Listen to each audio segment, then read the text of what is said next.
नमस्ते साथियों, कैसे हैं आप लोग। आई होप कि आप लोग बहुत अच्छे होंगे। आप लोग इस बिहार एसएससी टेस्ट सीरीज एडिटोरिया का आप लोग फुल मज़ा उठा रहे होंगे। आई होप कि आप लोग इस सेशन को अच्छे से कॉपी में नोट करते हुए उसको याद करते हुए जाइएगा। आज हम लोग सेट 5 लेके आप लोगों के बीच आया हूँ। आज का सेट 5 है और जिनको भी पीडीएफ चाहिए आप सुन लो। पीडीएफ जिनको भी चाहिए वो टेलीग्राम ग्रुप चले जाइए। के द की ऑफ नॉलेज नाम लिखा हुआ है चैनल का। आप वहाँ पे से जाके आप पीडीएफ डाउनलोड कर सकते हो। टेलीग्राम पे जा सकते हो। फेसबुक पे भी आपका पीडीएफ अवेलेबल हो जाएगा, तो आप वहाँ से भी ले सकते हो। और इंस्टाग्राम पे भी जाके आप लोग ज्वाइन करके वहाँ से भी आप पीडीएफ जहाँ भी आप हो वहाँ से भी आप जाके क्या कर सकते हो, पीडीएफ ले सकते हो।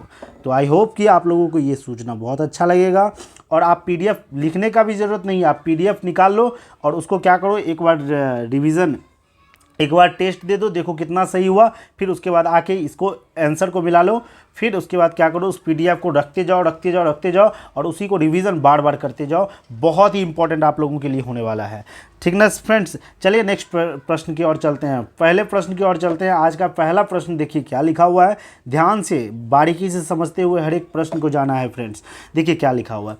किस संस्थान के शोधकर्ताओं ने दुर्लभ धातु टेंटलम की का खोज सतलुज नदी में किया है। कह रहा है कि कोई एक धातु है जिसका नाम है टेंटलम, उसका खोज जो सतलुज नदी में है वहाँ किया गया है। वो बोल रहा है वो संस्था क्या है जो ये टेंटलम धातु का खोज किया, ये पूछा जा रहा है। आप लोग ध्यान से बारीकी से समझते हुए जाइएगा। देखिए जो भी फ्रेंड्स ऑप्शन बी मारे होंगे रोपर, ये आईटी रोपर के द्वारा ये शोध किया गया है जो कि सतलुज नदी में किया गया है। कौन से धातु का खोज किया गया है, ये टेंटलम धातु का खोज किया गया। नाम नहीं भूलिएगा, टेंटलम धातु का खोज आईटी रोपर। चलिए नेक्स्ट प्रश्न की ओर चलते हैं। नेक्स्ट प्रश्न देखिए क्या लिखा हुआ है। हमारा संविधान हमारा सम्मान अभियान का उद्घाटन 24 जनवरी 2024 को किसने किया है। तो कह रहा है कि हमारा संविधान हमारा सम्मान अभियान का उद्घाटन, बहुत ही बेहतरीन प्रश्न है, लगा लीजिएगा, इंपॉर्टेंट प्रश्न है। क्योंकि ये देखिए हम लोग उपराष्ट्रपति से संबंधित है और पूछने का संभावना 100% कोई भी एग्जाम में रहता है। जो भी फ्रेंड्स जगदीश धनखड़ को मारे होंगे ऑप्शन ए उसका बिल्कुल सही होगा कि हमारा संविधान हमारा सम्मान अभियान का उद्घाटन जगदीश धनखड़ के द्वारा 24 जनवरी 2024 को किया गया। इसके साथ ही साथ जो फ्रेंड्स इस चैनल पर नए हैं इस चैनल को सब्सक्राइब जरूर कर लें और साथ ही साथ लाइक भी करें और फ्रेंड के साथ शेयर भी कर दें। फ्रेंड्स आप ही लोग के लिए ये सारा चीज़ लेके आते हैं। और हमेशा याद रखिएगा टोटल 60 गो टेस्ट हम लेके आएंगे बिहार एडिटोरिया का, जो कि आप इसको कंप्लीट कर लीजिएगा। आई होप कि आपका एक भी जीके से क्वेश्चन छूटने वाला नहीं है, लेकिन हाँ अगर छूटने वाला भी होगा तो बहुत कम छूटेगा। आप 75 क्वेश्चन में से एग्ज़ाम हॉल में 50+ आप क्वेश्चन सही करके आओगे। आप इसको पूरा जाके देखिए, हर एक वीडियो को जाके देखिए। आपके ऊपर में आई का एक बटन नजर आ रहा होगा, उस पर क्लिक कीजिएगा। सारा का सारा आपको एडिटोरिया जितना भी टेस्ट सीरीज करवाया गया है वो सारा का सारा आपको देखने को वहाँ पे मिलेगा। आप जाके सभी क्लास को देख लीजिए। ज़्यादा मिनट का भी नहीं रहता है, 20 से 25 मिनट का ये वीडियो रहता है। आप लोग इसको तो बार बार रिविज़न भी जाके यहाँ से कर सकते हो। इसीलिए इस चैनल को आप लोग सपोर्ट जरूर कीजिए और सब्सक्राइब जाके कर लीजिए और लाइक भी कर दीजिए। एक प्यारा सा कमेंट अवश्य कीजिएगा। आपके कमेंट से मुझे मोटिवेशन मिलता है कि हम और इससे ज़्यादा कुछ कर पाएँ, ठीक ना फ्रेंड्स। चलिए नेक्स्ट प्रश्न की ओर चलते हैं। नेक्स्ट प्रश्न देखिए क्या लिखा हुआ है। हमारा ही चदुम्बी महोत्सव कहाँ मनाया गया है। पूछा जा रहा है, महोत्सव से पूछा जा रहा है, फेस्टिवल से। क्या नाम है, चदुम्बी महोत्सव कहाँ मनाया गया है। तो चदुम्बी महोत्सव है ये कहाँ मनाया गया है फ्रेंड्स, जल्दी बताइए। फटाक आप लोग आंसर करते जाइए। जो भी फ्रेंड्स असम मारे होंगे उसका बिल्कुल सही होगा।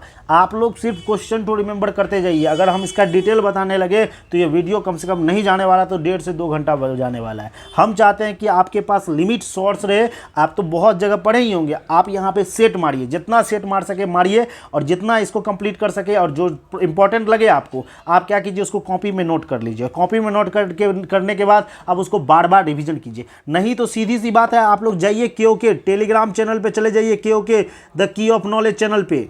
आप यहाँ से PDF the key of knowledge channel से जाइए, आप यहाँ से आप पीडीएफ डाउनलोड कर सकते हैं। समझ गया ना।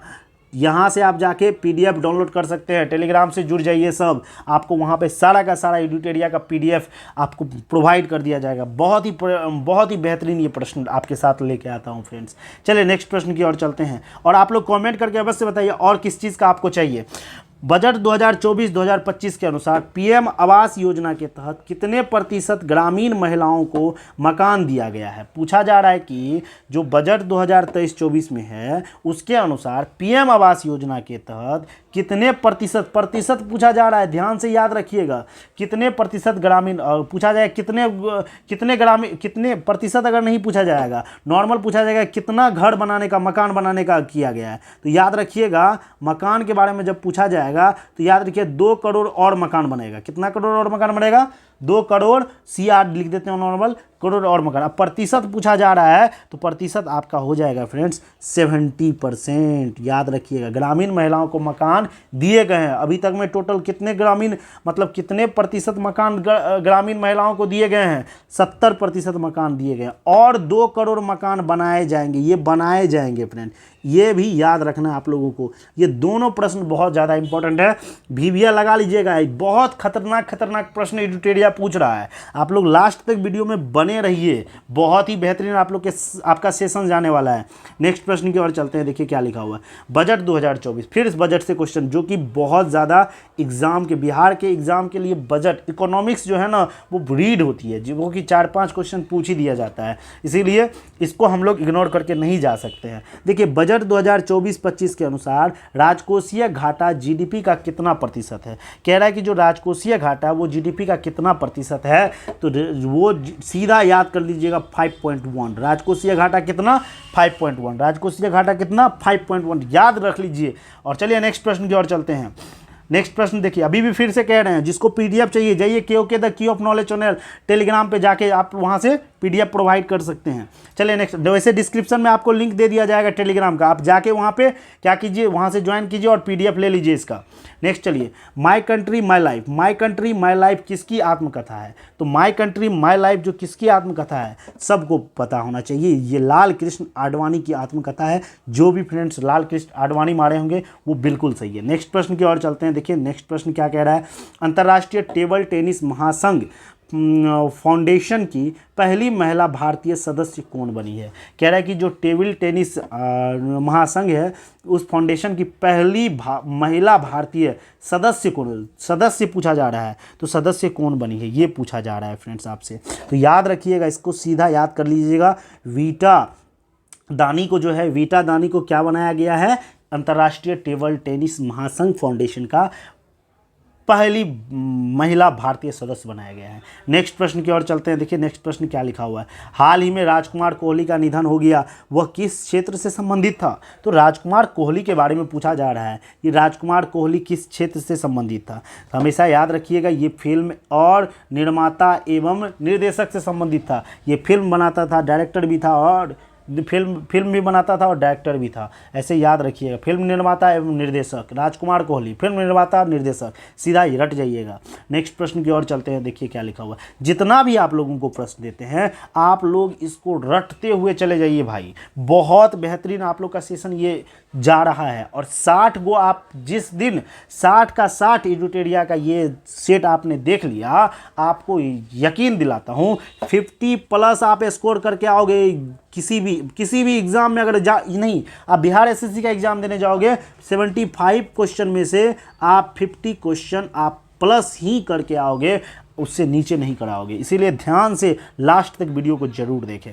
नेक्स्ट प्रश्न की ओर चलते हैं। सूचना प्रौद्योगिकी के क्षेत्र में सहयोग के लिए भारत ने किस देश के साथ समझौता किया है? तो सूचना प्रौद्योगिकी के बारे में बोल रहा है, तो किस देश के साथ समझौता किया ये पूछा जा रहा है। तो जो भी फ्रेंड्स ओमान मारे होंगे उसका बिल्कुल सही है, ए आंसर आपका बिल्कुल सही है। नेक्स्ट प्रश्न की ओर चलते हैं। नेक्स्ट प्रश्न देखिए, हाल ही में आदि वस्त्र को GI टैग प्राप्त हुआ है, वह किस राज्य से संबंधित है? आदि वस्त्र को GI टैग प्राप्त हुआ है, वो किस राज्य से संबंधित है? सीधा औ से आदि, औ से अरुणाचल प्रदेश। याद रखिएगा, अरुणाचल प्रदेश प्रदेश आदि वस्त से संबंधित है। जो भी फ्रेंड्स सी मारे होंगे ऑप्शन अरुणाचल प्रदेश, वो बिल्कुल सही होगा। आप लोग भी मन में बनाते जाइए, जो भी आ रहा है प्रश्न आप बनाते जाइए, और जो नहीं आ रहा है उसको सीधा रटते जाइए यहीं पे, और जाके PDF ले लीजिएगा। चलिए, 3D तकनीकी से निर्मित भारत का पहला डाकघर कहाँ स्थित है? कह रहा है 3D तकनीकी से स्थित भारत का पहला डाकघर, तो याद रखिएगा वो कहाँ है? बेंगलुरु में स्थित है। ऑप्शन सी आपका बिल्कुल सही आंसर होगा। नेक्स्ट प्रश्न की ओर चलते हैं, क्या लिखा हुआ है?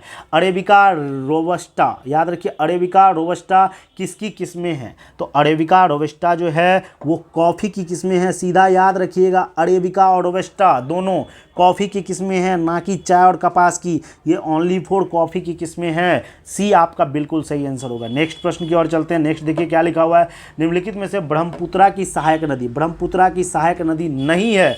ध्यान से देख लीजिए, ब्रह्मपुत्रा की सहायक नदी नहीं है, ये पूछा जा रहा है आपसे। तो ब्रह्मपुत्रा की सहायक नदी पूछा जा रहा है, तो याद रखिएगा सभी के सभी ब्रह्मपुत्रा के क्या है? सहायक नदी है। मानस भी सहायक नदी है, धनसिधि भी सहायक नदी है, और सुबनसिरी भी सहायक नदी है। और इसका आंसर हो जाएगा आपका ऑप्शन डी। इसमें से कोई जो है सहायक नदी नहीं है, बिल्कुल सबके सब सहायक नदी है। इसीलिए आपका आंसर क्या हो गया? Option D. आप लोग जाके नदी के बारे में खासकर पढ़ लीजिएगा, एक तरफ से क्वेश्चन पूछा जा रहा है। देखिए, हम आप लोग को इसलिए नहीं बताते क्योंकि जब तक आप खुद से रिसर्च नहीं करोगे ना, उस टॉपिक पे आपको पकड़ नहीं बनेगा। अगर हम बता दिए, यहाँ पे मान लीजिए 2 टॉपिक हम बता दिए, आपको बस टॉपिक हम देते जाएंगे क्वेश्चन में, आप लोग इसको जाके कर लीजिए, तो आप लोग उसको जाके कर ही लेना है। नदी को कंप्लीट कर लीजिए, तो नदी को जाके कंप्लीट कर लीजिए, कि आने वाला दूसरा एग्जाम में आपको वो उस चैप्टर से, उस नदी के वाले टॉपिक से आपको प्रॉब्लम नहीं होना चाहिए। जो टॉपिक यहाँ पे बता रहे हैं, जाके नदी आज कंप्लीट कर लीजिएगा, आप पूरा का पूरा नदी कंप्लीट कर लीजिएगा। नेक्स्ट प्रश्न की ओर चलते हैं। देखिए क्या लिखा हुआ है? निम्नलिखित में से कौन वायु जनित रोग है? अब रोग के बारे में पूछ रहा है, तो आप रोग को भी जाके पढ़ लीजिएगा। समझ गए ना? जो टॉपिक बन रहा है, हम क्या करेंगे? हम एक प्रिडिक्शन को इसके साथ चल रहे हैं कि जो टॉपिक से ज़्यादा प्रश्न आने वाला है उस टॉपिक को पढ़ देना है एकदम से ज़्यादा। भर दिन में कितना टाइम? 10 टॉपिक होगा ना जी। 10 टॉपिक का मतलब 10 घंटा। 10 घंटा नॉर्मल, उसको हमको जी जान लगा के उसको कंप्लीट करने के लिए लग जाना। इसीलिए जाइए रोग वाला चैप्टर को भी देख लीजिएगा, बीमारी वाला जितना भी है देख लीजिए। कह रहा है वायु जनित रोग से का उदाहरण कौन है? तो बताइए वायु जनित रोग का उदाहरण कौन है? जिसको पता है वो आंसर करते जाइए कमेंट में। जो भी फ्रेंड्स ऑप्शन ए मारे होंगे उसका बिल्कुल सही है। खसरा जो है ये वायु जनित रोग है। खसरा क्या है? एक वायु जनित रोग है। नेक्स्ट प्रश्न की ओर चलते हैं। निम्नलिखित में से बिहार के किस जिले में आर्द्र पर्णपाती वन नहीं पाए जाते हैं? वो नहीं पूछा जा रहा है, पूछा जा रहा है किस जिले में? बिहार का पूछा जा रहा है। देखिए, बिहार से रिलेटेड एग्जाम है जो कि बहुत ज़्यादा इंपॉर्टेंट है। मार लीजिएगा VVI जो भी फ्रेंड्स हैं, और आपको इस तरीके से बहुत ज़्यादा मिलने वाला है, बहुत इंपॉर्टेंट क्वेश्चन मिलने वाला है। इसीलिए VVI इसको लिख लीजिएगा आप लोग, ठीक। नेक्स्ट प्रश्न देखिए, इसका क्या कह रहा है? कह रहा है निम्नलिखित में से बिहार के किस जिले में आर्द्र पर्णपाती वन नहीं पाए जाते हैं? ये पूछा जा रहा है। देखिए, आपका ऑप्शन क्या है? बांका, किशनगंज, पश्चिम चंपारण। बताइए इसमें से जल्दी आप लोग बताइए। तो याद रखिएगा, जो बांका है, बांका जिला, इसमें आर्द्र पर्णपाती वन नहीं पाया जाता। बाकी किशनगंज में भी पाया जाता है और पश्चिम चंपारण में भी पाया जाता है। चलिए नेक्स्ट प्रश्न की ओर चलते हैं। नेक्स्ट प्रश्न आपका क्या कह रहा है?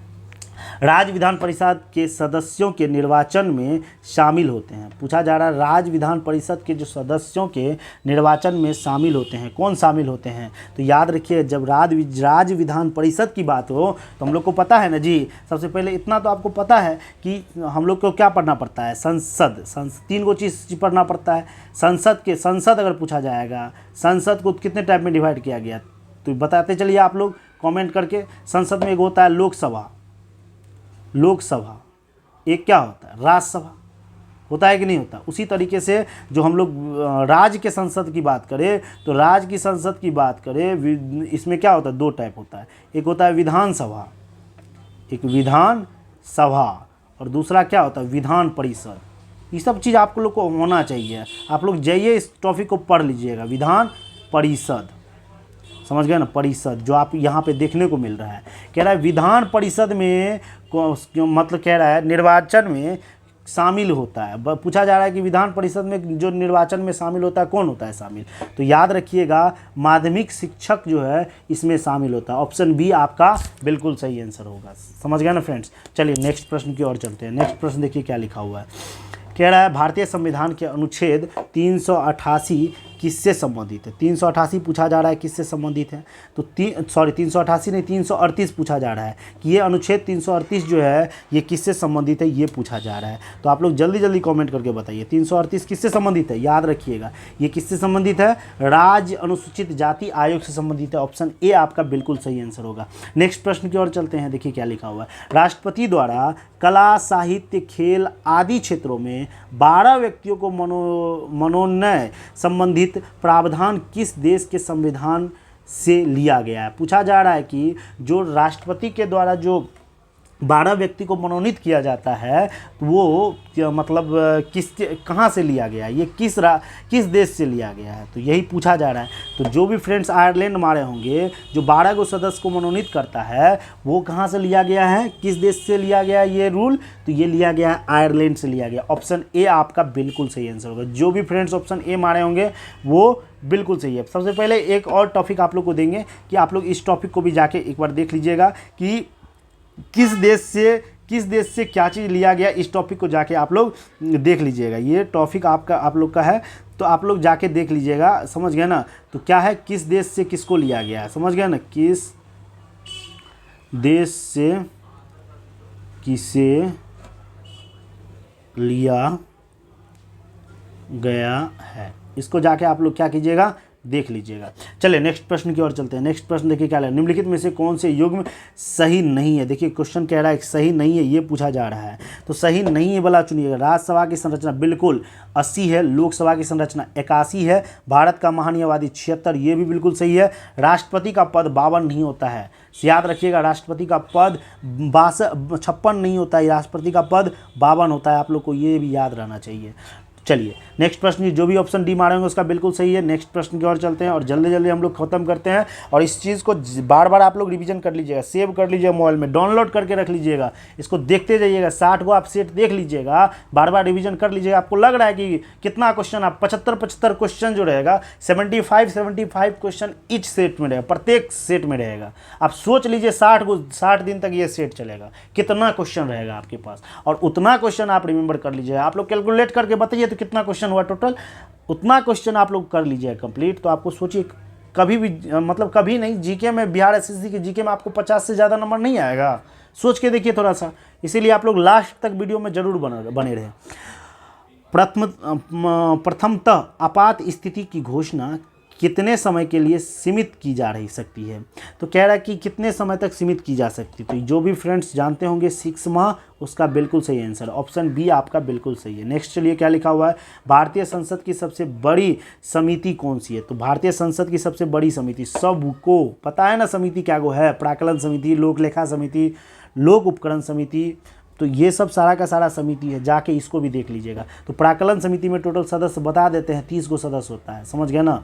तो आप लोग देख लीजिएगा कितना टोटल सदस्य होता है, लोक लेखा में कितना सदस्य होता है। अगर हम अभी बता देंगे तो आप सर्च नहीं कीजिएगा, टॉपिक लिखते जाइए आप पेज पे और इसको जाके कंप्लीट करते जाइएगा आप लोग। चलिए नहीं तो एक बार हम क्या करेंगे, पॉलिटी पे एक बेहतरीन वीडियो एक क्वेश्चन सेट लेके आ जाएंगे आप लोगों के बीच बहुत जल्दी। आप लोग के बीच अभी कुछ दिन के बाद आप लोग को ज्योग्राफी का बहुत बेहतरीन सेट मिलने वाला है, आप लोग उसको भी जाके देख लीजिए। और आप डिस्क्रिप्शन में ये भी दिया गया है मॉडर्न हिस्ट्री के एनसीईआरटी से रिलेटेड, क्योंकि हर एक एग्जाम अब एनसीईआरटी बेस हो गया है, एनसीईआरटी से रिलेटेड बहुत सारे प्रश्न करवाए गए हैं। आप उसको जाके आराम से क्या कीजिए, एक बार 2 बार देख लीजिएगा। आई होप कि आपको मॉडर्न हिस्ट्री, एनिसेंट हिस्ट्री और एक मेडिएवल हिस्ट्री, ये तीनों से आपका क्वेश्चन नहीं छूटने वाला है, बता दिया गया है। और जो भी करंट अफेयर नहीं देखे हैं, 812 करंट अफेयर का भी लिंक डिस्क्रिप्शन में दे दिया गया, आप लोग जाके देख लीजिए। नेक्स्ट प्रश्न की ओर चलते हैं, देखिए क्या लिखा हुआ, इसका तो आप लोग समझ गए क्या होगा, प्राक्कलन समिति होगा। नेक्स्ट प्रश्न की ओर चलते हैं, क्या हुआ, किसी भी राज्य में मुख्यमंत्री सहित मंत्रिपरिषद में मंत्रियों की न्यूनतम संख्या क्या हो सकती है। कह रहा है कि मंत्रियों का जो न्यूनतम संख्या वो कितना हो सकता है, ये पूछा जा रहा है। तो मंत्रियों का न्यूनतम संख्या जो वो 12 से कम नहीं हो सकता है, तो 12 आपका बिल्कुल आंसर सही है। नेक्स्ट प्रश्न की ओर चलते हैं, राज्य वित्त आयोग एक क्या है। तो राज्य वित्त आयोग पूछा जा रहा है एक क्या है। तो राज्य वित्त आयोग एक संवैधानिक संस्थान है, सीधा याद रखिएगा, संवैधानिक संस्थान। ऑप्शन सी आपका बिल्कुल सही आंसर होगा। जो भी फ्रेंड्स सी मारेंगे उसका बिल्कुल सही। नेक्स्ट लिए क्या लिखा हुआ है, मूल संविधान में कितनी अनुसूचियां थी। कह रहा है कि पहले जो संविधान था उसमें कितनी अनुसूचियां थी। तो टोटल उसमें अनुसूचियां जो थी मूल संविधान में 8 है, 8 थी, लेकिन अब जो है मूल संविधान में सूचियां टोटल 12 गो हो गई है। नम्मा जुटा है, 10वां, 11वां, 12वां, ये 4 गो और इसमें एक्स्ट्रा जुटा है। तो याद रखिए, अब जो पूछेगा वर्तमान में टोटल 12, लेकिन पहले मूल संविधान जब बोल दिया तो याद रखिएगा 8 गो टोटल अनुसूचियां थी। नेक्स्ट प्रश्न की ओर चलते हैं। क्या लिखा हुआ है? निम्नलिखित में से कौन सी समितियां चुनाव सुधारों से संबंधित है? पूछ रहा है चुनाव सुधारों से संबंधित, चुनाव इलेक्शन जो सुधार किया गया ना इलेक्शन में, उससे संबंधित है। जल्दी जल्दी आप लोग कमेंट कीजिए, बहुत इंपॉर्टेंट क्वेश्चन है, पॉलिटी का बेहतरीन प्रश्न है फ्रेंड्स। आप लोग इसको लिख लीजिएगा, याद कर लीजिएगा। तो याद रखिएगा, दिनेश गोस्वामी समिति जो है ये चुनाव संबंधित सुधारों से संबंधित था। दिनेश गोस्वामी समिति जो है ये चुनाव सुधारों से संबंधित है। नेक्स्ट प्रश्न की ओर चलते हैं। क्या लिखा हुआ है? खादी का अर्थशास्त्र एवं चंपारण में महात्मा गांधी जैसी कृतियां किसे स्वतंत्रता सेनानी द्वारा लिखी गई है? पूछा जा रहा है कि जो खादी का अर्थशास्त्र एवं चंपारण में महात्मा गांधी, ये पुस्तक जो है ये किसके द्वारा लिखा गया है? तो ये पूछा जा रहा है, तो किस स्वतंत्रता सेनानी के द्वारा लिखा गया है, ये पूछा जा रहा है फ्रेंड्स। तो जो भी फ्रेंड्स जानते होंगे, राजेंद्र प्रसाद के द्वारा ही खादी का अर्थशास्त्र चंपारण में महात्मा गांधी जैसी पुस्तक लिखी गई है। तो याद रखिए सीधा इसको, राजेंद्र प्रसाद इंपॉर्टेंट है। नेक्स्ट प्रश्न की ओर चलते हैं। देखिए क्या लिखा हुआ है। बिहार के प्रथम गवर्नर जनरल, मार लीजिए स्टार, बिहार के एग्जाम के लिए बहुत ज़्यादा इंपॉर्टेंट। बिहार के प्रथम भारतीय गवर्नर कौन है? तो बिहार के प्रथम भारतीय गवर्नर कौन है? जल्दी जल्दी बताइए। तो सत्येंद्र प्रसन्न सिन्हा। याद रखिए, सत्येंद्र प्रसन्न सिन्हा भारत के प्रथम भारतीय गवर्नर थे। चलिए नेक्स्ट प्रश्न की ओर चलते हैं। बहुत ही बेहतरीन प्रश्न आप लोगों के बीच लेके आया हूँ। नेक्स्ट देखिए क्या लिखा हुआ है। निम्नलिखित में से कौन भारत का एक मात्र यहूदी वायसराय था? ये अलग थोड़ा सा लगा हमको। ये देखिए एडिटोरिया का अलग क्वेश्चन लगा, इसीलिए याद रखिएगा इसको। यहूदी वायसराय, सब तो जानता है कि ई वायसराय कहाँ था, ई वायसराय कहाँ था, लेकिन यहूदी पूछा जा रहा है। तो यहूदी वायसराय कौन था? तो जो भी फ्रेंड्स जानते होंगे, लॉर्ड रीडिंग को यही एक लॉर्ड रीडिंग था जो कि यहूदी वायसराय था। नेक्स्ट प्रश्न की ओर चलते हैं। नेक्स्ट प्रश्न देखिए क्या लिखा हुआ है। निम्नलिखित वर्गों में से किसने 1857 के विद्रोह में भाग नहीं लिया? कह रहा है इसमें से कौन कौन सा भाग नहीं लिया 1857 के विद्रोह में? तो आप लोग को देखते जाना है। तो याद रखिएगा, इसमें साहूकार भाग नहीं लिए थे, खेतिहर मजदूर भाग लिए थे, साहूकार लेकिन नहीं लिए थे, शिक्षित वर्ग भी भाग नहीं लिए थे, और कृषक वर्ग भाग लिए थे, जमींदार भाग नहीं लिए थे। मतलब भाग नहीं लिए थे 2, 3, 5। 2, 3, 5 कहाँ आंसर है? तो ऑप्शन सी आपका बिल्कुल सही आंसर होगा। 2, 3, 5। ये थोड़ा सा बड़ा क्वेश्चन है, तो याद रखिए 2, 3, 5 आपका बिल्कुल सही आंसर होगा। नेक्स्ट प्रश्न की ओर चलते हैं। क्या लिखा हुआ है? 1935 के भारत सरकार अधिनियम की विशेषता निम्नलिखित में से कौन नहीं है? कह रहा है कि भारत सरकार अधिनियम की विशेषता निम्नलिखित में से कौन नहीं है, ये पूछा जा रहा है। तो जो भी फ्रेंड्स ऑप्शन बी मारे होंगे कि केंद्र के साथ राज्यों में द्वैत शासन, ये विशेषता नहीं थी, बाकी सबके सब थी। क्या क्या था? प्रांतीय स्वायत्तता था 1935 में, उसके बाद द्विसदनीय विधानमंडल था, ये भी था, एक अखिल भारतीय संघ था, ये भी था। सब के सब थे, बाकी ये नहीं थे। नेक्स्ट प्रश्न की ओर चल। नेक्स्ट देखिए क्या लिखा हुआ प्रश्न, बहुत ही बेहतरीन प्रश्न। बंगाल विभाजन किस तिथि को हुआ था? देखिए बहुत इंपॉर्टेंट प्रश्न है। डेट किसी को नहीं पता है, बंगाल विभाजन तो पता ही होगा कि 1905 में हुआ था, लेकिन डेट बताइए। डेट आप लोग को बताना है। याद रखिए ये एनसीईआरटी से रिलेटेड है। 16 अक्टूबर 1905 ईस्वी को बंगाल विभाजन का डेट था, वो बंगाल विभाजन इसी दिन हुआ था। नेक्स्ट प्रश्न की ओर चलते हैं। क्या लिखा हुआ है? महात्मा गांधी ने सर्वप्रथम कांग्रेस के किस अधिवेशन में भाग लिया था? कह रहा है जो महात्मा गांधी थे सर्वप्रथम कांग्रेस के किस अधिवेशन में भाग लिए थे? तो याद रखिएगा कोलकाता अधिवेशन, जो सी है ऑप्शन बिल्कुल सही आंसर है। 1901 में कलकत्ता अधिवेशन में भाग लिए थे महात्मा गांधी। नेक्स्ट प्रश्न की ओर चलते हैं। क्या लिखा हुआ है? निम्नलिखित घटनाओं में कालक्रम के अनुसार बढ़ते क्रम में व्यवस्थित करने के लिए कह रहा है। आप लोग को बताते जाना है बढ़ते क्रम। बताइए साइमन कमीशन कब आया था? पूना समझौता कब हुआ था? सांप्रदायिक पंचायत कब हुआ था? दिल्ली समझौता कब हुआ था? जल्दी जल्दी बताइए आप लोग, जल्दी जल्दी बताइए आप लोग। बताइए साइमन कमीशन का रिपोर्ट कब हुआ था? याद रखिएगा साइमन कमीशन का गठन 27 में हुआ था। ये भी डेट आप लोग को बताते जाते हैं। 27 में गठन हुआ, पूरा तो नहीं लिख जाएंगे। 27 में गठन हुआ। भारत आया कब? 1928 में भारत आया। रिपोर्ट कब पेश किया? 1930 में जाके रिपोर्ट पेश किया था साइमन कमीशन ने। अब पूना समझौता पूछा जाएगा तो याद रखिएगा ये यरवदा सेंट्रल जेल जो पुणे में है वहीं पे भारत और भीमराव अंबेडकर के बीच में 1932 ईस्वी में क्या हुआ था, ये मतलब पूना समझौता हुआ था। कब, ये भी डेट भी याद रखिए, इस डेट पूछा जाता है 24 सितंबर को हुआ था। कब हुआ था फ्रेंड्स, 24 सितंबर को हुआ था। सांप्रदायिक पंचायत ये भी 1932 का था, ये 1932 का था सांप्रदायिक पंचायत। अब इसका ईस्वी भी डेट पूछा जाएगा, ये भी 32 का, ये भी 32 का। तो सबसे पहले कौन हुआ था, तो ये आप लोग को बताना है। सबसे पहले बताइए कौन हुआ था, आप लोग जल्दी जल्दी आप लोग कमेंट कीजिए। याद रखिएगा सबसे पहले जो हुआ था, इस दोनों में जो हुआ था, पहले हुआ था सांप्रदायिक पंचायत, तब जाके पूना समझौता हुआ था। मतलब सितंबर से पहले ही ये हो गया था। नेक्स्ट जुलाई याद रखिएगा, जुलाई में आया हुआ था ये, जुलाई में। चलिए नेक्स्ट प्रश्न, दिल्ली समझौता देखिए, दिल्ली समझौता कब हुआ था, तो याद रखिए दिल्ली समझौता भी 1930 में हुआ था। दिल्ली समझौता भी क्या हुआ था फ्रेंड्स, 1930 में हुआ था दिल्ली समझौता। मतलब ये जो है इसका डेट भी याद रखिए, दोनों 23 है। तो साइमन कमीशन का रिपोर्ट जो है कब पेश किया गया था, 27 मई को पेश किया गया था। कितना, 27 मई को साइमन कमीशन का रिपोर्ट। लेकिन दिल्ली समझौता मई के बाद जाके ये जून या जुलाई में, तब ना जुलाई में, उसके बाद ना गांधी जी वहाँ पे गए हुए थे, जुलाई में ये जाके क्या हुआ था, 1930 ईस्वी में ये दिल्ली समझौता हो गया था। तो आप लोग को इतना चीज़ याद रखना है। अब आप लोग खुद से कर सकते हैं। देखिए पहला नंबर पे कौन आएगा, साइमन कमीशन। दूसरा आएगा दिल्ली समझौता। तीसरा कौन सा आ जाएगा फ्रेंड्स, तीसरा आ जाएगा कौन, सांप्रदायिक पंचायत। फिर जाके पूना समझौता। मतलब 1 4 3 2, जिसका ऑप्शन बी सही है वो बिल्कुल सही आंसर होगा। नेक्स्ट प्रश्न की ओर चलते हैं। बहुत बढ़िया, क्या कह रहा है नेक्स्ट प्रश्न, किस जैन साधुओं को अकबर ने जगत गुरु की उपाधि दी। सीधा इस सब प्रश्न को याद रखिएगा। जगत गुरु की उपाधि किस जैन साधुओं को दिया गया था, तो याद रखिए हरिविजय सूरी को जो है जगत गुरु की उपाधि दिया गया था। ऑप्शन सी आपका बिल्कुल सही आंसर होगा। नेक्स्ट देखिए, निम्नलिखित में से किसे हुर्न शासक महिर कुल को पराजित किया था। महिर कुल को किसने पराजित किया था, ये पूछा जा रहा है।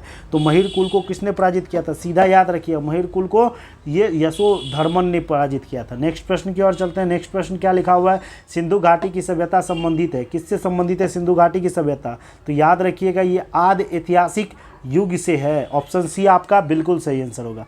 नेक्स्ट प्रश्न की ओर चलते हैं। अशोक के किस शिलालेख में पशु बलि की निंदा की गई है, तो पशु बलि की निंदा किस सभी शिलालेख में, तो पहले शिलालेख में ही पशु बलि की निंदा की। ऑप्शन सी आपका बिल्कुल सही आंसर होगा। नेक्स्ट देखिए क्या लिखा हुआ है, ज्वालामुखी पर्वत माउंट सेंट हेलेंस कहाँ स्थित है। याद रखिए अब माउंट सेंट जो हेलेंस है ये कहाँ स्थित है, यूएसए में ही स्थित है। ऑप्शन डी आपका बहुत ज़्यादा इंपॉर्टेंट, आप लोग याद कर लीजिए इसको। सीधा जाके आप लोग पीडीएफ टेलीग्राम चैनल से डाउनलोड कर लीजिए, के the key of knowledge channel. सारा चीज़ का यहाँ पे जितना क्लास हो रहा है सभी का पीडीएफ वहाँ पे प्रोवाइड कर दिया जाएगा। निम्नलिखित में से कौन सी झील दो राज्यों के बीच सीमा बनाता है, पूछा जा रहा है कौन सा झील जो है दो राज्यों के बीच में सीमा बनाता है। बताइए जल्दी जल्दी फटाक। जो पूरे बढ़िया से जानते होंगे वो बहुत अच्छे से जानते हो। पुलिकट जो झील है ये दो राज्यों के बीच में सीमा बनाता है। किस किस राज्यों के बीच, आंध्र प्रदेश और तमिलनाडु के बीच में। याद रखिएगा ये चीज़। ऑप्शन डी आपका बिल्कुल सही आंसर होगा। नेक्स्ट प्रश्न की ओर चलते हैं। क्या लिखा हुआ है, दिए गए विकल्पों में कौन सा देश भू अवेष्टता नहीं है, भू अवेष्टता नहीं है ये पूछा जा रहा है। तो कौन भू अवेष्टता का मतलब क्या, लैंडलॉक कंट्री ने, लैंडलॉक कहे तो मतलब क्या, मतलब वो पानी उससे उसके लैंड से सटा, जैसे भारत के नीचे से पानी मतलब समुद्र सटा हुआ है ना, तो इससे समुद्र सटा नहीं है ये पूछा जा रहा है। भू अवेष्टता नहीं है ये पूछा जा रहा है यहाँ पे। तो मंगोलिया जो है, मंगोलिया से समुद्र सटता है इसीलिए मंगोलिया क्या है, भू अवेष्टा। बाकी सब के सब क्या है, वो समुद्र से नहीं सटते हैं। अर्मेनिया भी नहीं सटता है, कजाकिस्तान भी नहीं और ब्राज़ील भी नहीं। याद रखिएगा मंगोलिया लेकिन सट जाता है, तो इसीलिए ये भू आवेष्टित मतलब देश है। नेक्स्ट प्रश्न की ओर चलते हैं। क्या लिखता है कि ग्रेट विक्टोरिया मरुस्थल कहाँ स्थित है, तो ग्रेट विक्टोरिया मरुस्थल कहाँ स्थित है, वो ऑस्ट्रेलिया में स्थित है। ऑप्शन डी आपका बिल्कुल सही आंसर होगा। नेक्स्ट प्रश्न की ओर चलते हैं। कोडाई कनाल किस पर्वत श्रृंखला पर स्थित है, तो कोडाई कनाल के बारे में पूछ रहा है, किस पर्वत श्रृंखला पर स्थित है, ये पलानी पर्वत श्रृंखला पर स्थित है। ऑप्शन ए आपका बिल्कुल सही आंसर होगा। नेक्स्ट प्रश्न की ओर चलते हैं। इंदिरा गांधी राष्ट्रीय उद्यान कहाँ स्थित है, इंदिरा गांधी राष्ट्रीय उद्यान पूछा जा रहा है, तो याद रखिएगा ये तमिलनाडु में स्थित है। ऑप्शन डी आपका बिल्कुल सही आंसर होगा। नेक्स्ट प्रश्न की ओर चलते हैं। मिट्टी की रचना किस प्रक्रिया द्वारा होती है, तो मिट्टी की रचना पूछा जा रहा है किस प्रक्रिया द्वारा, तो मिट्टी में निक्षेपण भी होता है, अपक्षय भी होता है और अपर्दन की वजह से मिट्टी का निर्माण होता है। मतलब ऑप्शन डी आपका बिल्कुल सही आंसर हो जाएगा। नेक्स्ट प्रश्न की ओर चलते हैं। भारतीय थल सेना के दक्षिण पश्चिम कमांड के मुख्यालय कहाँ है, तो तो दक्षिण पश्चिम कमान का मुख्यालय कहाँ है? तो याद रखिएगा ऑप्शन सी जयपुर में दक्षिण पश्चिम कमांड का मुख्यालय है। ऑप्शन सी आपका बिल्कुल सही आंसर होगा। नेक्स्ट देखिए, राष्ट्रीय उपभोक्ता दिवस कब मनाया जाता है? तो राष्ट्रीय उपभोक्ता दिवस पूछा जा रहा है, तो राष्ट्रीय उपभोक्ता दिवस 24 दिसंबर को मनाया जाता है। ऑप्शन डी आपका बिल्कुल सही आंसर होगा। नेक्स्ट प्रश्न की ओर चलते हैं, क्या लिखा हुआ है? योकोहामा रणनीति निम्नलिखित में से किससे संबंधित है? योकोहामा रणनीति निम्नलिखित में से किससे संबंधित है? योकोहामा, तो याद रखिए ये आपदा प्रबंधन से संबंधित है। ऑप्शन सी आपका बिल्कुल सही है, रट जाइएगा ये सब प्रश्न को। योकोहामा रणनीति आपदा प्रबंधन।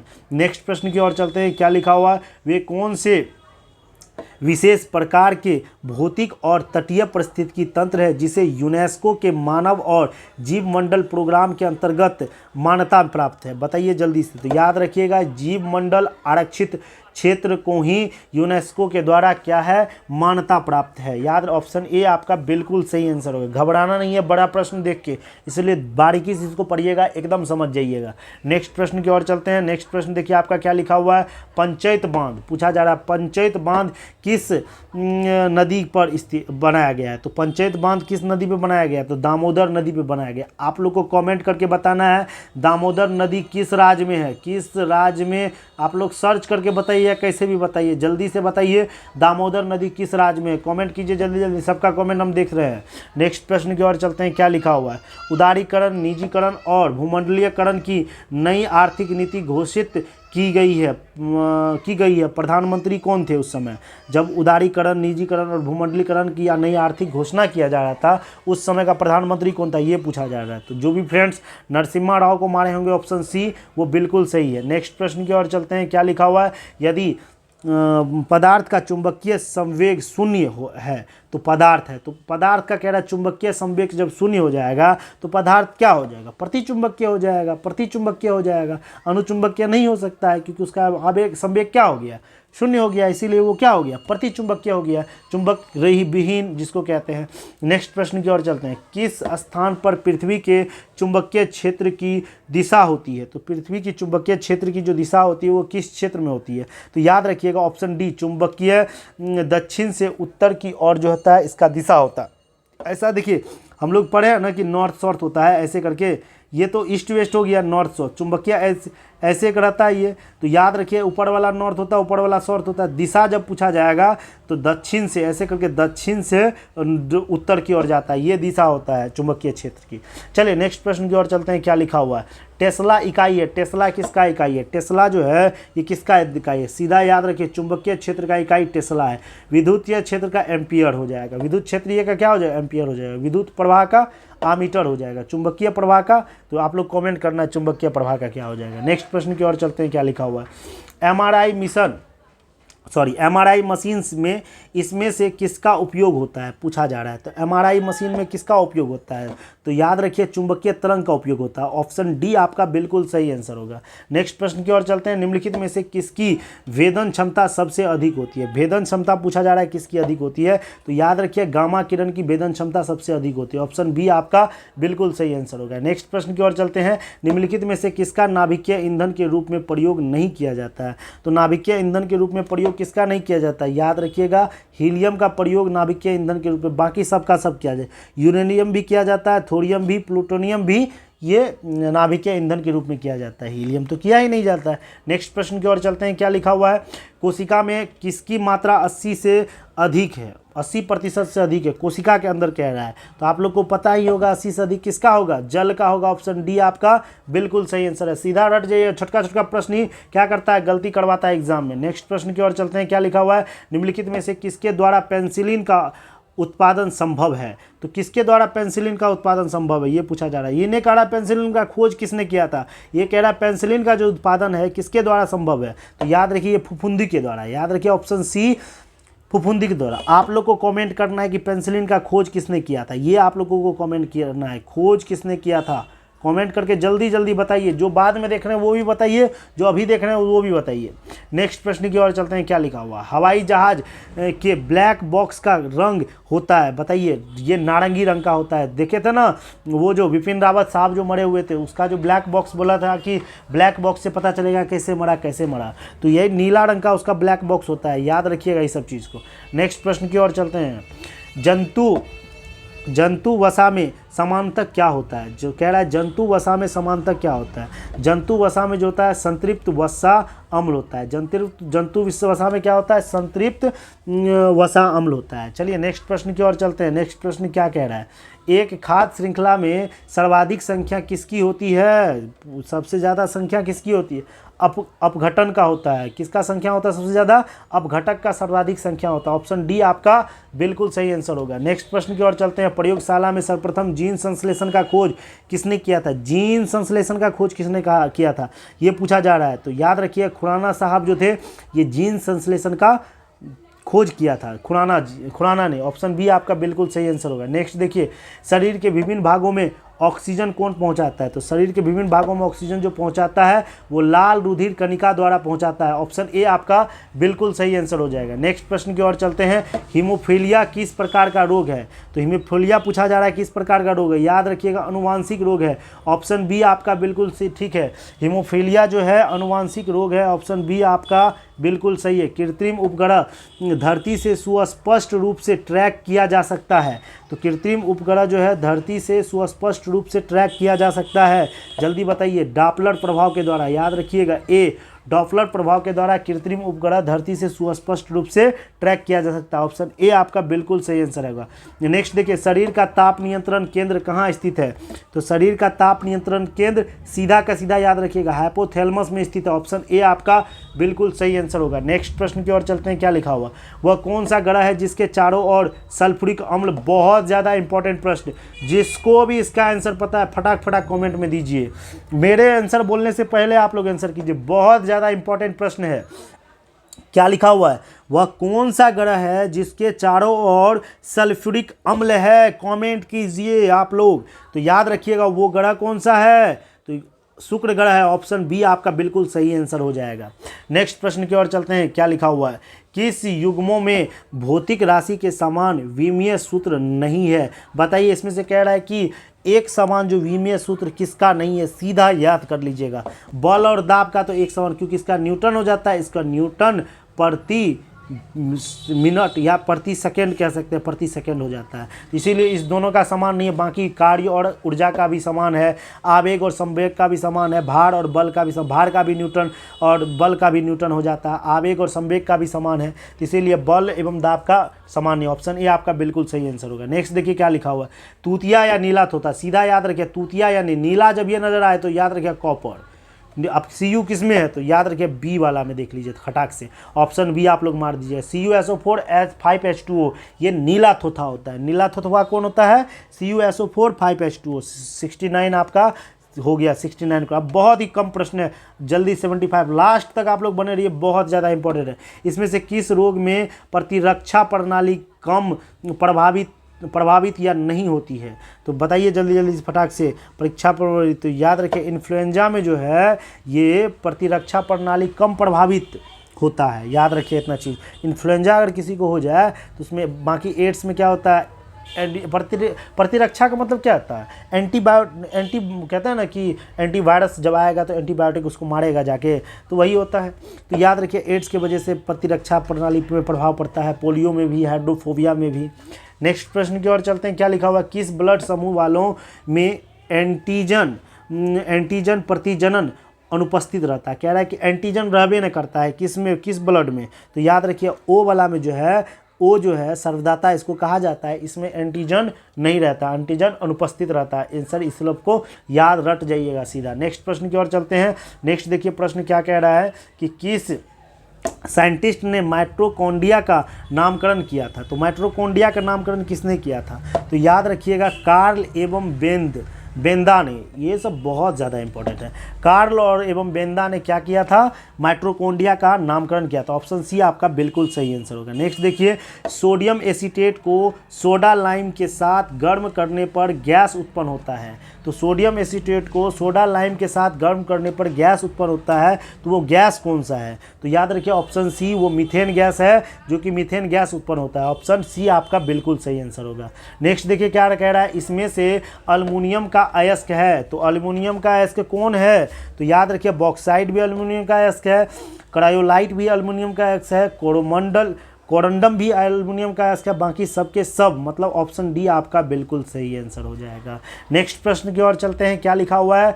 और आज का लास्ट प्रश्न देखिए, कह रहा है लाल रक्त कणिकाओं का जीवन काल कितना होता है? आप लोग इसका कमेंट करके बताइए, इसको हम नहीं बताएंगे।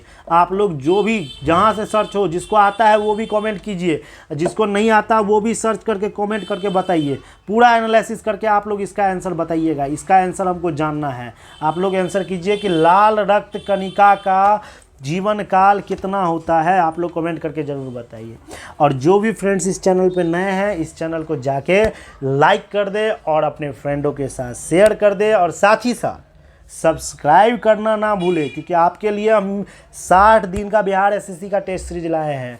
आप लोग अगर एक बार भी इसको देख लीजिएगा तो आप लोग के लिए बहुत ज़्यादा फ़ायदामंद होगा। और साथ ही साथ आप लोग इसका पीडीएफ जाके क्योंकि the key of knowledge channel Telegram group है, जो कि आपको डिस्क्रिप्शन में टेलीग्राम ग्रुप का लिंक दे दिया जाएगा। आप लोग वहाँ से जाके इसका पीडीएफ ईजिली डाउनलोड कर सकते हैं, और उसको उसमें टिक लगा के आके यहाँ पे वीडियो देख लीजिए, उसमें सही वाला टिक लगा दीजिए और उसको रट जाइए, घोर के पी जाइए, जैसे भी करना है आपको।